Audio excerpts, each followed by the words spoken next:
علیکم۔ بسم اللہ الرحمن الرحیم۔ میں محمد عارف بات کر رہا ہوں اسلامک بینکنگ اینڈ فائنانس کے چیئرمین کی حیثیت سے۔ گیلانی صاحب کا کل انتقال ہوا ہے۔ وہ 90 سال کی سے زیادہ عمر کے تھے، اور زیادہ تر ان کو تقریباً 50-60 سال انہوں نے جیلوں میں گزارا، اور پاکستان کی یہ یعنی خدمت کی۔ اچھا، ہماری طرف سے غلطیاں ہوئیں زیادہ، یعنی جو انڈیپینڈنٹ انالسٹ ہیں ان کا کہنا یہ ہے کہ زیادہ تر غلطیاں ہماری طرف سے ہوئیں۔ شروع سے ہم نے یہ تصور کر لیا کہ یہ کشمیر جو ہے پاکستان میں شامل ہوگا، اور کسی قسم کی لابنگ نہ تھی۔ بھارت کو بھی یہ یقین تھا کہ کشمیر پاکستانی کا حصہ بنے گا۔ جولائی 47 میں لارڈ ماؤنٹ بیٹن نے یہ اعلان کیا کہ اگر کشمیر بھارت کے ساتھ پاکستان کے ساتھ 14 اگست تک علاقہ کر لے تو میری حکومت کو کوئی اعتراض نہ ہوگا۔ لیکن ان سب حقائق کے باوجود بھارت نے بھرپور لابنگ کی۔ Gandhi, Raja Faridkot, Maharaja Patiala, Maharaja Kapurthala, president Indian National Congress Acharya Kripalani Kashmir کے کئی چکر لگائے، مہاراجہ سمیت اہم شخصیات سے ملے اور بھارت سے الحاق کی راہ ہموار کی، جبکہ پاکستان کی طرف سے کوئی ایسی کوشش نہ کی گئی۔ اور دوسری بات جو زیادہ اہم ہے وہ یہ ہے کہ قائد اعظم اور شیخ محمد عبداللہ کے ذاتی اختلافات تھے۔ دونوں اپنی جگہ پر بڑے لیڈر تھے۔ شیخ عبداللہ نہرو کے زیادہ قریب تھے، لیکن وہ تب ہوئے جب قائد کی طرف سے انہیں مناسب سپورٹ نہ ملی۔ بر صغیر کے مسلمانوں کے مستقبل کے بارے میں شیخ عبداللہ کا اپنا ایک نقطہ نظر تھا، لیکن اس نے کبھی بھی پاکستان کے خلاف نفرت بھری تقریر نہ کی۔ اس کی بیوی ویسے بھی پاکستان پسند خاتون تھی۔ کشمیر کا وزیر اعظم پنڈت رام چندرا کاک بھی اس وقت تک پاکستان کے حق میں تھا۔ اگر قائد اعظم یا ان کے رفقا تھوڑی سی لچک دکھاتے تو یقیناً حالات بدل سکتے تھے۔ اچھا، پھر یہ تھا کہ ہم نے ایک اور بڑی غلطی کی کہ ساری جو اشیاء تھیں کھانے پینے کی، خورد و نوش کی، وہ پاکستان سے کے ذریعے جاتی تھیں وہاں، لیکن ہم نے یہ 1947 میں روک لیں، اور اس کا یہ اثر پڑا کہ وہ ایک تاثر یہ پیدا ہوا کہ جیسے پاکستان جو ہے وہ ان سپلائز کو آگے نہیں جانے دیتا، یا وہ اس کو جان بوجھ کر اس نے یہ سپلائز روک لی ہیں، اور وہ کشمیریوں کو بھوکا مار کر بدولت طاقت قبضہ کرنا چاہتا ہے۔ اچھا، یہ سب کچھ ہوتا رہا، لیکن مہاراجہ نے جب لارڈ ماؤنٹ بیٹن کو بھارت سے علاقے کے لیے لکھا تو پہلا اہم نقطہ یہی تھا کہ ہمیں کھانے پینے کی چیزیں پاکستان کی طرف سے نہیں مل رہی گئیں، اور پاکستان کشمیر کے اندر پوسٹ اور ٹیلی گراف سروسز بھی چلا رہا تھا، لیکن حکومت پاکستان نے خوراک، نمک، چینی اور پیٹرول وغیرہ کی سپلائز روک کر ان کو زیادہ مجبور کیا، پش کیا کہ وہ انڈیا کی طرف جائیں۔ ہماری چوتھی بڑی غلطی کشمیر کو آزاد ابتدائی منصوبہ بندی تھی۔ یہ منصوبہ بندی کوئی تھی ہی نہیں، اور اس میں کچھ فریگمنٹس تھے فوجی جو شامل تھے۔ اچھا، ان نئے منصوبے کی کمان زمان کیانی اور خورشید انور جیسے سول لوگوں کے ہاتھ میں تھی جن کو کوئی تجربہ نہیں تھا، اور ان کی کریڈیبلٹی سمجھنے کے شمالی علاقہ جاتوں کی طرح بھارتی پونچھ کے بھارتی سولجر کی کمانڈ کسی کشمیری فوجی افسر کو کیوں نہ دی گئی جو اس وقت مہاراجہ کی فوج میں موجود تھے۔ اس میں جنرل محمد اکبر خان کا کہنا یہ ہے کہ بھارت یعنی کشمیر لینے کے لیے یہ ضروری ہے کہ ہم جموں روڈ اور سری نگر پر قبضہ کریں، لیکن کسی نے اس منصوبہ بندی کو اہمیت نہیں دی۔ اچھا، پھر یہ ہے کہ کوئی ایسا کمانڈر بھی موجود نہیں تھا جو یہ ایک متحدہ کمان کے طور پر ان سے لڑتا، اور یوں کشمیر ہاتھ سے نکل گیا۔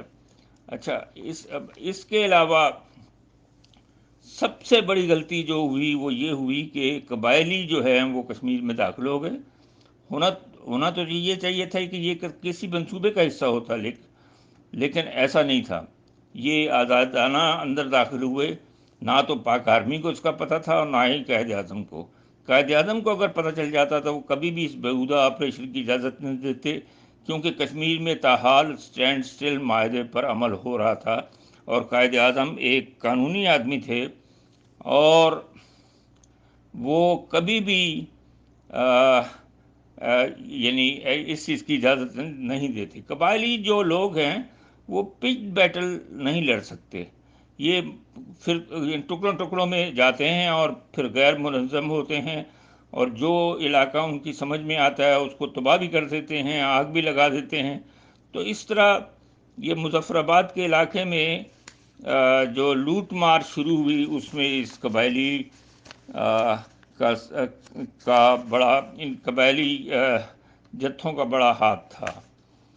اچھا، لیکن پھر یہ ہوا کہ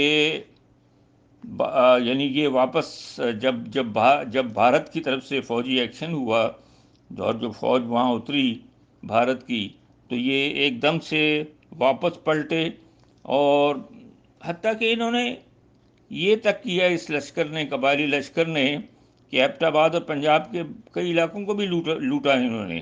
اس لشکر کے بہت زیادہ نقصانات سامنے آئے. بھارتی ہمیشہ اس اٹیک کو محمود غزنوی کے حملوں سے تشبیہ دیتے ہیں، جن کی منزل یعنی یہی تھی کہ بس انڈیا میں داخل ہونا اور واپس جانا. لیکن ان حالات میں بھارت کشمیر کے معاملے غیر جانبدار رہنا بھی چاہتا تھا. وہ اپنے بچاؤ کے لیے کچھ نہ کچھ اس کو کرنا تھا، جس کے لیے دخل اندازی دوسری وہ ضروری ہو گئی. اچھا، یعنی اس میں یہاں کئی سوال پیدا ہوتے ہیں. پہلا سوال یہ ہے کہ ضلع پونچھ میں دوسری جنگ عظیم میں 60,000 آزمودہ تجربے کار اور قومی جذبے سے بھرپور سولجر موجود تھے. بغاوت بھی وہیں سے شروع ہوئی. یہ علاقہ بہترین مارشل علاقہ ہے. ان فوجیوں کے علاوہ عام لوگ بھی جنگجوانہ خصوصیات مالک تھے. پھر ساتھ میرپور، گجرات اور جہلم اور پنڈی میں 30-40 ریٹائرڈ فوجی موجود تھے. اس طرح تجربہ کار ریٹائرڈ فوجی افسران کی اچھی خاصی تعداد موجود تھی، جبکہ مہاراجہ کی کل فوج لگ بھگ 10,000 تھی، جس میں 2,000 مسلمان تھے جو اپنی یونٹوں سے بھاگ گئے تھے. تو یہ لڑائی اگر ایک پلاننگ اور اس سے لڑی جاتی تو کشمیر کبھی کا آزاد ہو گیا، یعنی کشمیر جو ہے اس کا بھارت سے الحاق نہیں ہوتا. یعنی جو اینالسٹ ہیں ان کا کہنا یہ ہے کہ بھارت سے الحاق کی سب سے بڑی وجہ قبائلی لشکر کا یعنی جو حملہ تھا وہ یہ تھا. اچھا، بھارت کا جو واحد فیلڈ مارشل ہوا ہے سیم مانک شاہ، وہ 1947 میں کرنل تھا اور جی ایچ کی دہلی کے آپریشن برانچ میں تعینات تھا. تقسیم ہند کے وقت وقوع والے واقعات میں وہ نہ صرف عینی شاہد تھا بلکہ کچھ واقعات کا اہم کردار بھی تھا. تو اسی کو انڈیا نے یہ بنیادی کردار ادا کرنے کی ذمہ داری سونپی اور اس کی رپورٹ پر کشمیر میں بھارتی فوج داخل کی گئی. جبکہ 1 جنوری 1949 کو کشمیر میں جنگ بندی ہوئی تو جنگ بندی کے سگنل پر مانک شاہ کے دستخط تھے. کشمیر کے مسئلے پر بعد میں بھارت کے مشہور صحافی پریم شنکر جھا نے ان سے انٹرویو کیا، اور اس میں مانک شاہ نے یہ مانا کہ ایون قائد اعظم نے بھی کرنل مانک شاہ کو پاکستان آرمی میں شامل ہونے کی ترغیب دی تھی، لیکن مانک شاہ نے اعلان کر دیا.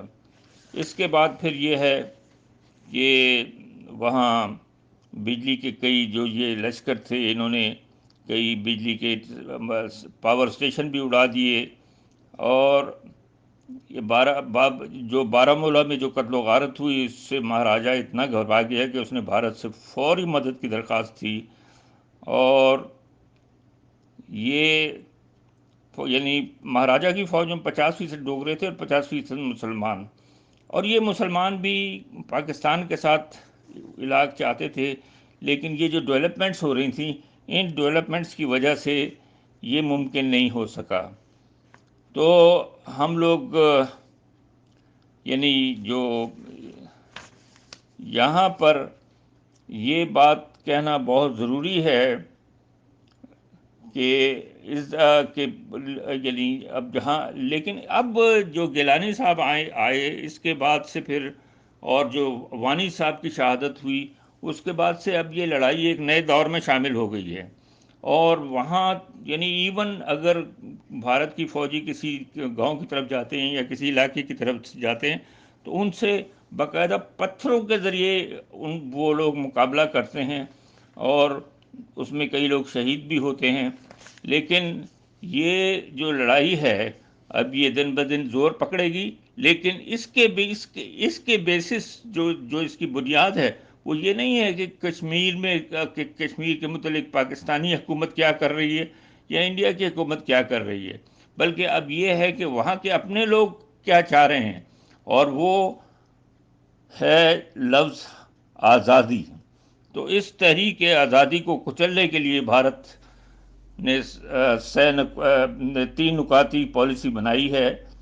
ایک تو وہ اس کو ایک دہشت گردی کا رنگ دے رہا ہے بھارت، اور پھر مظفر وانی کو مارا، شہید کیا گیا، اسی طرح اب گیلانی صاحب ایک طریقے سے شہید ہو گئے ہیں، اور یعنی جو ان کا ترجمان ہے وزارت خارجہ کا، وہ عموماً یہ کہتا ہے کہ جموں اور کشمیر میں امن و امان زرم بنم کرنے کی تمام کوششیں پاکستان کی طرف سے ہو رہی ہیں، لیکن ایسا نہیں ہے، بلکہ اب خود جو وہاں سے لوگ اٹھ رہے ہیں اس کے خلاف، یعنی یہ بھارت کے خلاف اور آزادی کے لیے وہ لڑ رہے ہیں، تو یہ چیز جو ہے دن بدن تقویت پائے گی، اور گیلانی صاحب کا اور وانی صاحب کا جو کشمیر ہے وہ آزاد ہو کر رہے گا۔